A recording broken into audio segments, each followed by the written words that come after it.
The dining establishment vibrated with life. Chuckles, glasses clinking in toast, and subtle music created an atmosphere of celebration. Delicate lights suspended from above cast soft illumination across the extended table where I sat with colleagues. This evening was meant to be momentous, my moment. For 5 years, I had dedicated myself entirely to this organization, frequently working overtime, resolved issues others avoided, and guided junior staff. My supervisor, Richard, had hinted repeatedly for months that I would be next for the senior management role, and tonight, my advancement would be declared. I smoothed my dark blue attire and observed those around the table. At the table's head, Richard stood, tapping the wine glass with cutlery to get everyone's attention. Conversation died down as my heartbeat accelerated with expectation. "This evening," he began, his resonant voice carrying through the room, "I want to acknowledge someone truly remarkable, someone who has demonstrated incredible commitment, motivation, and aptitude in just a brief period with our organization. It's unusual to find an individual who can create such an impact in merely 3 months." My expression faltered. 3 months? Richard turned toward my colleague.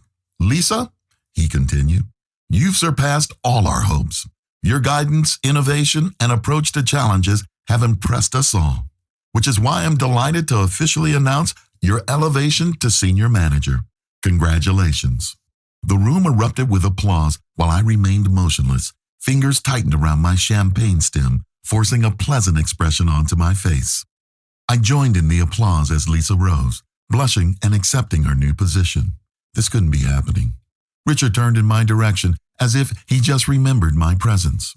He grinned, and of course, "Kathy, you've been such a valuable member of the team," he said. "We appreciate everything you do." That was all? A meaningless acknowledgement after 5 years of dedication? I suppressed my emotion and smiled wider. "Of course, Lisa absolutely deserves it," I said, raising my glass. Richard nodded approvingly. "She does a lot more than you already, Kathy. You should take notes." Laughter followed. Lisa uncomfortably muttered, "Oh, I wouldn't say that." But the damage was done. The words hung in the air like a public insult. Throughout the evening, I smiled, conversed, celebrated, but internally, I was seething. When the gathering finally concluded and I stepped outside, I took out my phone. My hands trembled slightly as I composed a brief email to HR. Subject, resignation letter submission. Dear Richard, please find my official resignation letter attached. Effective immediately. Best, Kathy. I paused only briefly before sending it. As soon as the message departed, I inhaled deeply. For the first time in years, I experienced something unexpected. Liberation. But I wasn't finished yet. The workplace felt transformed that Monday. I entered through the main entrance with quiet contentment, my resignation letter already waiting in Richard's inbox. He had no idea what was about to unfold. I deliberately settled in, calmly placing my bag beside my desk and starting my computer. I anticipated Richard would approach me, and right on cue, his office door swung open. "Kathy, my office, now!" The entire floor fell silent. Colleagues exchanged nervous glances. No one had ever heard Richard sound like that before. Urgent, confused, desperate. I rose slowly, walked into his office. Richard sat at his desk, my resignation letter printed before him. He looked up, scanning my face as if trying to determine whether this was a prank. "You're leaving?" His voice was incredulous. "Yes." I sat across from him, folding my hands in my lap, effective immediately. "But why? This is so sudden. We didn't discuss this." I released a soft laugh. "We didn't discuss Lisa's promotion either, but here we are." His jaw tightened. "Kathy, that wasn't personal. She just outperformed you." "She's been here for 3 months," I said, tilting my head. "But sure, if that's what you believe." Richard leaned forward. "You know I appreciate you, right? You've been such an important part of this company for 5 years. I don't want to lose you." I observed him for a long moment, taking in the audacity of his words. "You don't want to lose me," I repeated, raising an eyebrow. "But you had no problem overlooking me for a promotion I worked years for. You had no problem laughing when I was humiliated at my own celebration party. And you had no problem telling me to take notes from someone who had just got here." His expression shifted. his usual smug confidence beginning to crack.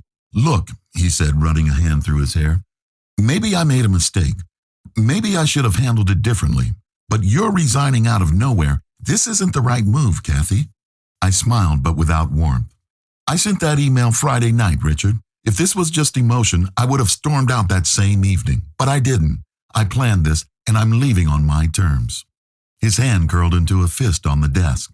"So what's your plan?" he asked, his voice sharp. "Go to one of our competitors?" I laughed again. "Oh, I don't need to go to a competitor," I said, standing. "You see, Richard, while you were busy ignoring my contributions, someone else wasn't." He frowned. "What do you mean?" "Do you remember Andrew Carter, the CFO you let go last year?" Richard tensed. Of course he remembered. Andrew had been one of the company's most valuable executives, but he and Richard had clashed. Richard had forced him out, thinking he was replaceable. "Andrew reached out to me a few months ago," I continued. "He's starting his own firm and wanted me to lead the operations department, a director-level position. I turned him down at first. I was loyal to this company." I leaned in slightly, lowering my voice. "But Friday night changed everything. I called him right after I left the party, and he made the offer again. I accepted." Silence. Pure, unfiltered shock. Richard stared at me like he was trying to process the information. "You're leaving for Andrew's company?" he finally said, voice tight. "I start next Monday," I confirmed. He clenched his jaw. "You won't be able to come back?" I smiled. "I won't need to." I turned, walking to the door.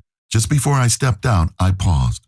"You know, Richard," I said over my shoulder, "it's funny how you only realize someone's worth when they walk away."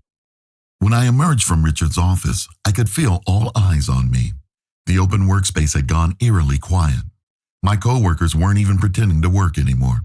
Heads peeked over cubicle walls, eyes darting away the second I met their gaze. I returned to my desk with serene calmness, opening my email and forwarding my resignation letter to the entire leadership team. Subject: official resignation notice. Effective immediately, I am stepping down from my position at the company, and it's been an experience I will not forget. Best, Kathy. Seconds later, the first whisper spread across the floor. Rachel, one of the few people I actually trusted, approached me. "Kathy, is it true?" I nodded, giving her a small smile. "Yeah, it's time for me to move on." "Whew," she exhaled sharply. "Wow, just wow. I mean, I get it, but I didn't think you'd actually leave." "Neither did Richard," I muttered. She half laughed. "Well, he's an idiot. Everyone here knows you deserve that promotion." More colleagues started approaching my desk. Even Lisa had looked up from across the room, her eyes darting between me and Richard's office, as if unsure whether to feel guilty or relieved. 10 minutes later, my inbox alerted me to an urgent meeting request from Richard. Subject: urgent, let's talk meeting request, 15 minutes, location, my office. I took my time walking back to his office. When I entered, Richard looked different now, the arrogance gone. "Kathy," he started, leaning forward, "let's talk about this. You're making a rash decision." I let out a soft laugh. "Richard, I gave 5 years of my life. The only rash decision here was yours." His lips pressed into a tight line. "Look, I admit that I mishandled things with the promotion, but we can fix this. I'll match whatever Andrew is offering you." I tilted my head. "You don't even know what Andrew is offering me." "Does it matter?" he shot back. "We'll figure something out. I can get you a better salary, more flexibility, maybe even—" I held up my hand, cutting him off. "You don't get it, do you? It was never about the money. It was about respect." His jaw tensed. "I don't want to stay in a company where my work is ignored until I threaten to leave. If I wasn't valuable to you before, why should I believe I suddenly am now?" Richard's nostrils flared slightly. "Kathy, be reasonable. You're walking away from a stable position for what? Some startup that might not even succeed?" I smiled. "That startup is being run by someone who values my contributions, and I'd rather bet on myself than stay in a place that treats me like I'm disposable." I stood up. "Goodbye, Richard." As I carried my box to the elevator, a few coworkers clapped softly, small acknowledgments of my silent victory. Lisa finally gathered the courage to approach me. Kathy, I didn't know." I raised an eyebrow. "Didn't know what?" Her mouth opened, then closed again. She knew. Of course she knew. She might not have orchestrated it, but she had benefited from my loss. "It's fine, Lisa," I said, not unkindly. "Enjoy the promotion." She flinched, but I was already stepping into the elevator. As the door closed, I exhaled slowly. This wasn't just the end, this was the beginning. The Monday after I departed from Richard's office for the final time, I stood before a sleek glass building, taking in the sight of my new beginning, Carter and Associates. Andrew's company was smaller than my former one, but it pulsed with energy and ambition. As I rode the elevator to the top floor, my reflection looked different, more confident, more alive. The moment I entered my new office, a real office with floor-to-ceiling windows and a door I could actually close, I knew I had made the right choice. During my first leadership meeting, Andrew turned to me smiling. "Kathy, I want you to take the lead on our new initiative. We're restructuring operations, and with your experience, you're the best person for it." Just like that, no begging, no proving my worth repeatedly, they already recognized my value. The first indication that things were falling apart at Richard's company came 2 days after my departure. My phone buzzed with a message from Rachel. "Kathy, oh my God, Richard is losing it. Ever since you left, everything's a mess. He had to call an emergency meeting because no one knows how to handle half the things you used to do. Turns out Lisa doesn't actually do more than you. She doesn't even know what she's doing." I laughed aloud. Of course, Richard had overestimated Lisa's abilities and underestimated mine. A second message arrived. "Oh, and get this, 3 clients already reached out asking for you by name. When they found out you left, they weren't happy." I felt a rush of satisfaction. Richard had spent years taking me for granted, and now he was learning a lesson he should have learned long ago. Some people are not replaceable. That afternoon, my assistant appeared in the doorway. "Kathy, you have a call on line 1. It's a company called Dawson & Company. They said they used to work with you and want to discuss moving their account over." I blinked. Dawson & Company was one of the biggest clients at my old company. "Put me through," I said, keeping my voice steady despite my pounding heart. A moment later, I heard the familiar voice of Mark Dawson, the CEO. "Kathy," he said warmly, "I heard you moved to Carter and Associates. Let's talk." I leaned back in my chair, a slow smile spreading across my face. "Of course, Mark, what can I do for you?" Within a week, 3 of my former company's biggest clients had contacted me, all expressing the same frustration. "Things aren't the same since you left. We don't feel like we're in good hands anymore." And so, one by one, they moved their business to us. I wasn't stealing clients. I didn't need to. They were leaving on their own because they trusted me, not the company I used to work for. And Richard? He was scrambling. Rachel kept providing updates. "Lisa is drowning. She's not ready for this role at all." I heard Richard yelling at the leadership team in a closed-door meeting this morning. "The board is furious about the client losses. Investors are not happy. Word is they're putting pressure on Richard to fix this fast."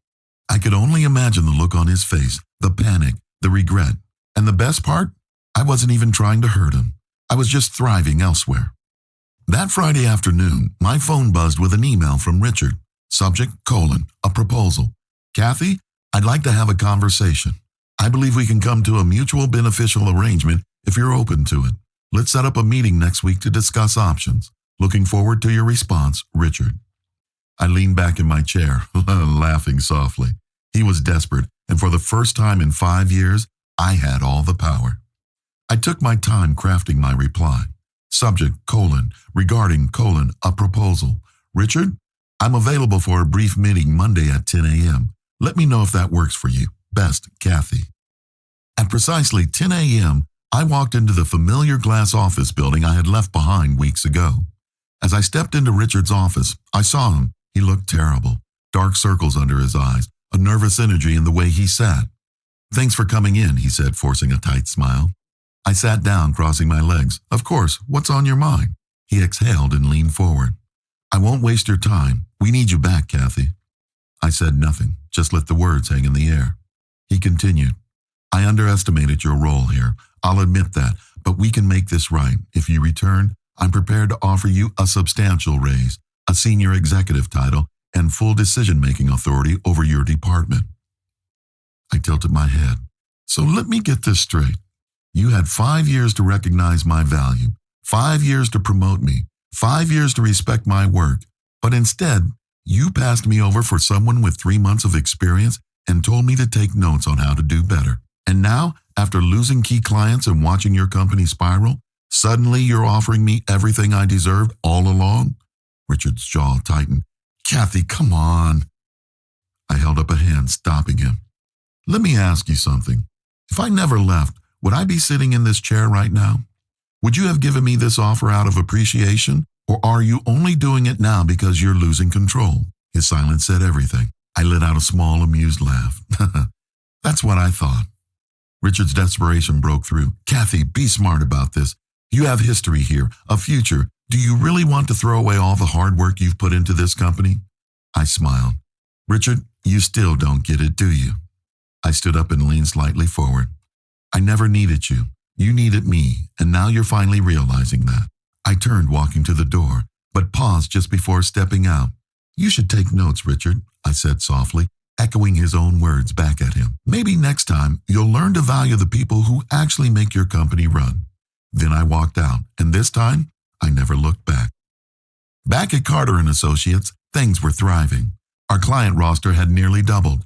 And then, on a quiet Friday afternoon, Rachel sent me one final update that made me laugh out loud. Richard just got fired. The board forced him out. They couldn't recover from all the client losses. I leaned back in my chair, sipping my coffee. Perfect. Richard had thought I was replaceable. Turns out he was. And me? I was exactly where I was meant to be.